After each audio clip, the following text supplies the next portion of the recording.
Hi hello people எல்லாருக்கும் ஒரு மிகப்பெரிய வணக்கம். இன்றைக்கி நம்ம இந்த வீடியோவில் கமல் சார் நடிப்பில் சங்கர் சார் இயக்கத்தில் சங்கர் சார் தான் இயக்குனாரா? சரி, ஓகே.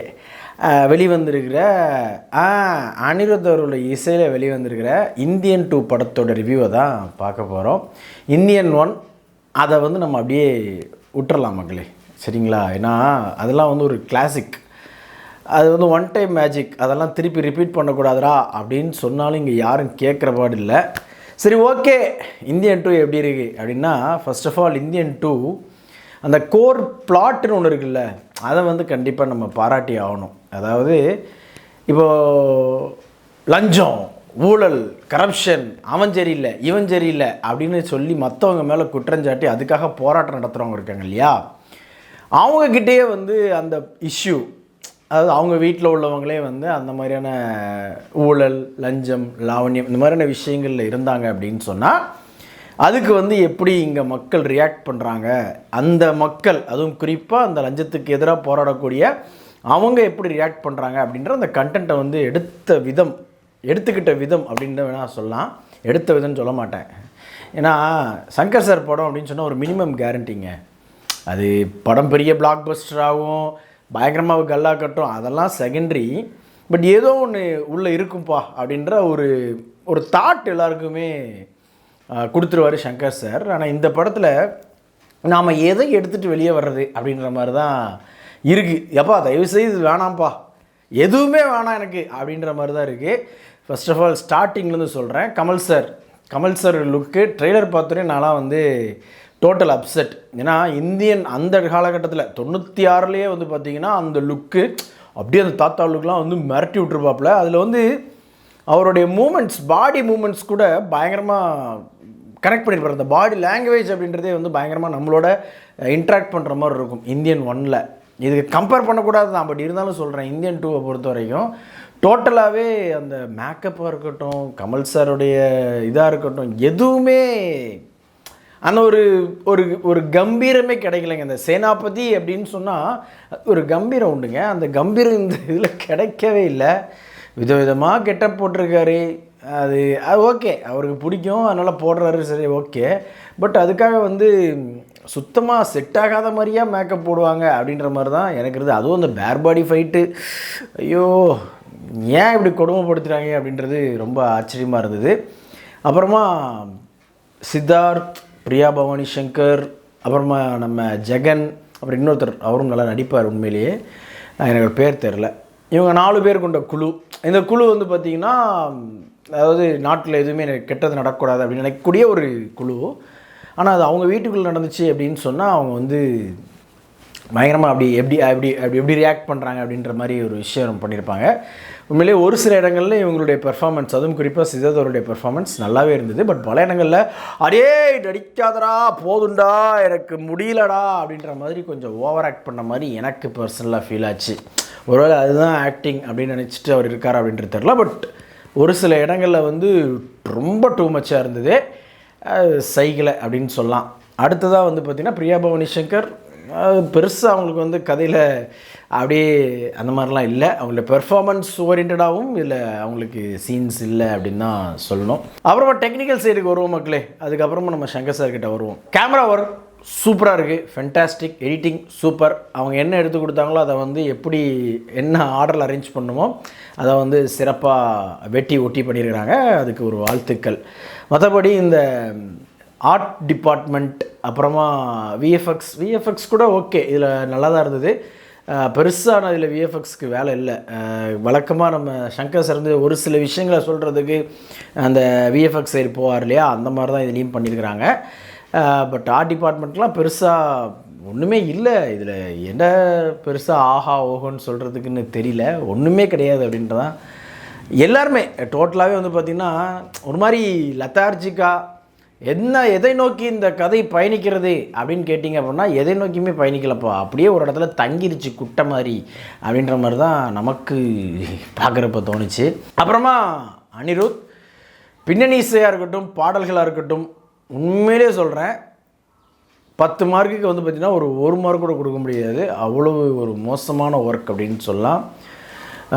சேனாபதிக்கெலாம் ஒரு மியூசிக் போட்டிருப்பாப்புல. எனக்கு வந்து டேய் அது எப்படி இருக்கும் தெரியுமா அந்த டைமில் அப்படின்ற மாதிரி தான். அது நம்மளுக்கு ஆட்டோமேட்டிக்காக அங்கே தான் போவோம். அதை வந்து ஒரு 50% ரீச் பண்ணியிருந்தா கூட நம்ம வந்து ஆகா ஓகோ அப்படின்னு சொல்லலாம். பட் ஒரு 10% கூட போகலை அப்படின்றது தான் நிதர்சனமான உண்மை. பழைய பிஜிஎம்மும் யூஸ் பண்ணியிருக்காங்க, ஓகே, சாட்டிஸ்ஃபைட். பட்டு புதுசாக இதில் என்ன பண்ணியிருக்காரு நம்ம அனிருத் அப்படின்னு பார்த்தீங்கன்னா எதுவுமே பண்ணாத மாதிரி தான் பர்சனலாக ஃபீல் ஆகுது. பெருசாக அந்த கதறல் சாங்க்கெலாம் பயங்கரமாக வைப் ஆவாங்கன்னு பார்த்தா ஒட்டுமொத்தமாக தேட்டரில் எல்லாருமே கதறிட்டு இருக்காங்க, ஐயையோ இந்த படம் எதை நோக்கி போகுது அப்படின்ற மாதிரி. ஸோ அதனால் வந்து டோட்டலாக அனிருத் வந்து நம்மளை டிசப்பாயின்மெண்ட் தான் பண்ணியிருக்காரு அப்படின்னு சொல்லுவேன். ரைட், இப்போ வந்து இங்கே வருவோம், சங்கர் சார்ட்ட வருவோம். எப்படிப்பட்ட மனுஷன் நீங்கள், எப்படி இருந்த மனுஷன் அப்படி சும்மா ராஜா மாதிரி தமிழ் சினிமாவுடைய ஒரு அடையாளம் அப்படின்னு சொல்லி இருந்த ஒரு மனுஷன் இப்போது தகுப்புற எதை சாட்டிஸ்ஃபை பண்ணுறதுக்காக, யாரை சாட்டிஸ்ஃபை பண்ணுறதுக்காக இப்படி ஒரு குப்பை எடுத்து வச்சிங்க அப்படின்றது ஆச்சரியமாக இருந்தது. அதுவும் லாஜிக்ஸ்லாம் பார்த்தீங்கன்னா சரி ஓகேங்க, கமல் சார் படம் சங்கர் சார் படம் லாஜிக்லாம் ரொம்ப பார்க்கக்கூடாது அப்படின்னு நினச்சா கூட கிளைமேக்ஸில் மேஜிஸ்ட்ரேட் முன்னாடி கொண்டு வந்ததுக்கப்புறமா மேஜிஸ்ட்ரேட் அந்த இதை கிழிச்சு போடுறாங்க கேஸ் சீட் அப்படின்னு நினைக்கிறப்ப ரத்த கண்ணீரே வந்துடுச்சு. எந்த ஊரில் மேஜிஸ்ட்ரேட் முன்னாடி ஆஜரானவங்கள வந்து அப்படி மேஜிஸ்ட்ரேட்டே உடனே அப்படியே விட்டுறாங்க சொல்லுங்க. அட்லீஸ்ட் குறைஞ்சது ஒரு வாரமாவது உள்ளே வச்சு தானே வெளியே அனுப்புவாங்க. இவர் வந்து அவரை காப்பாற்றணுமா அதுக்காக? ஐயோ சார், நீங்கள் அப்படிப்பட்ட ஆள் கிடையாது சங்கர் சார். உங்கள் படம் இப்படி இருக்கக்கூடாது, ஏன் இருந்துச்சு? இப்போ எல்லோரும் கேள்வி அதுதான். அந்த செகண்ட் ஹாஃப்லாம் பார்த்தீங்கன்னா டோட்டலாக ஒரு மாதிரி டேய் ஃபஸ்ட் ஹாஃபில் இவங்க கேரக்டர் எப்படி இருந்துச்சு தெரியுமாடா, செகண்ட் ஹாஃபில் ஏன் இப்படி அப்படின்ற மாதிரி இருக்குது. அந்த டோட்டலாக நம்ம வந்து எல்லாருமே அந்த ஊழல் லஞ்சம் லாவணியம் இதுக்கு வந்து நம்ம வந்து அக்செப்ட் பண்ணிக்கிட்டோம், அதான் ஊரோட ஒத்து போயிடணும் அப்படின்ற அந்த ஒரு விஷயத்தை வந்து நார்மலைஸ் பண்ண மாதிரி இருந்துச்சு எனக்கு இந்த படம் பார்க்குறப்ப. சீரியஸ்லி செகண்ட் ஹாஃப் பார்க்குறப்ப என்ன அப்படின்னு சொன்னால், ஏப்பா நான் அடுத்தவன் வீட்டில் ஏதாவது லஞ்சம் ஊழல்னு சொன்னால் நான் வந்து குரல் கொடுப்பேன், போராட்டம் பண்ணுவேன். அதுவே என் வீட்டுக்குள்ளே வந்துருச்சுன்னு வச்சுக்கவேன், நான் வந்து ஐயோ அம்மம்மா அப்படின்னு சொல்லிட்டு நான் வந்து எமோஷனல் ஆயிடுவேன். நான் யாரை வந்து இந்தியாவை காப்பாற்றுறதுக்காக ஒருத்தரை வரணும்னு சொல்லணும் அவரே வந்து நான் கோபேக்குன்னு சொல்லுவேன். இது வந்து அப்பட்டமாக ஒரு மாதிரி ஒரு எப்படி சொல்கிறது, இது எப்படியா முடிக்கணும்ப்பா அப்படின்றதுக்காகவே முடித்த மாதிரி எனக்கு இருந்தது. அப்புறமா இன்னொரு முக்கியமான விஷயம், நிறைய பேர் இதை பற்றி பேசியிருப்பாங்கன்னு நினைக்கிறேன். பஞ்சாபில் நடக்குது, பீகாரில் நடக்குது, குஜராத்தில் நடக்குது, கொல்கட்டாவில் நடக்குது அப்படின்னு சொல்லிட்டு அங்கே உள்ள பிரச்சனையெல்லாம் பேசுகிற நம்ம சங்கர் சார் தமிழ்நாட்டில் என்ன பிரச்சனை நடக்குது, இவ்வளோ பிரச்சனை நடக்குது நம்ம தமிழ்நாட்டில், அதை பற்றி ஏன் ஒரு இடத்துல கூட அட்ரஸ் பண்ணல? காட்டியிருக்கணுமா இல்லையா? நீங்கள் வந்து சிம்பிளாக அந்த நான் 2-3 பேர் இறந்து போகிற அந்த விஷயத்தை வந்து தமிழ்நாட்டில் நடக்கிற மாதிரி காமிச்சிருக்கிறீங்க. இன்னும் பஞ்சிங்காக ஏன் காமிக்க முடியல? அந்த கரேஜ் இல்லையா? நாங்கள் பார்த்த சங்கர் சார் அப்படி கிடையாது, கரேஜே சால். முதல்வன்லாம் பார்க்குறப்ப எங்களுக்கு வந்து ஏய் அவரை வச்சு செஞ்சுட்டாருப்பா அப்படின்ற மாதிரி நாங்கள் வந்து அப்படி சில்லறை சதுர விட்ட ஆட்கள். அவ்வளோ கரேஜியஸான ஒரு ஆள் தானே.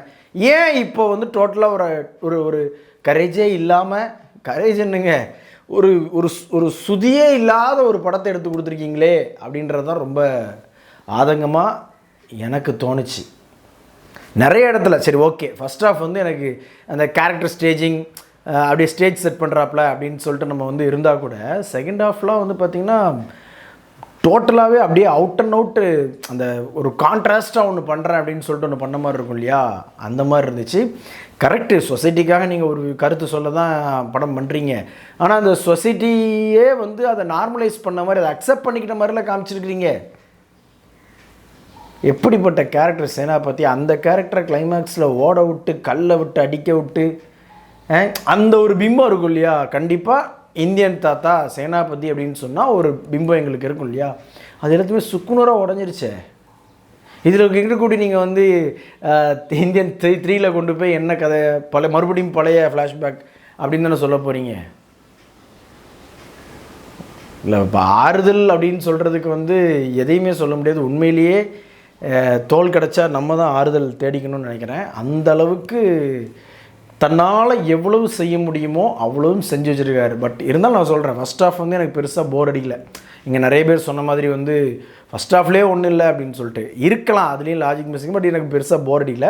பட் செகண்ட் ஹாஃப் வந்து நமக்கு வந்து இந்த பல இடங்களில் அந்த அந்த லாஜிக் அப்படின்றது, டேய் நீ தானடா வர சொன்ன, நீயே இப்போ சொல்கிற அப்படின்ற மாதிரி அந்த தாட்லாம் வர்றப்போ வந்து நமக்கு வந்து இது இது எதை நோக்கிய படம் அப்படின்ற மாதிரி ரொம்ப சங்கடமாக இருந்துச்சு. உண்மையிலே சொல்ல போனால் அப்படி தான் இருந்தது. டோட்டலாக பார்த்திங்கன்னா ஒரு மெஷ்அப் ஒரு 300-350 கோடி ரூபா போட்டு ஒரு குப்பையை அப்படியே எடுத்து வச்சுருக்காங்க அப்படின்னு தான் நம்ம சொல்லணும்.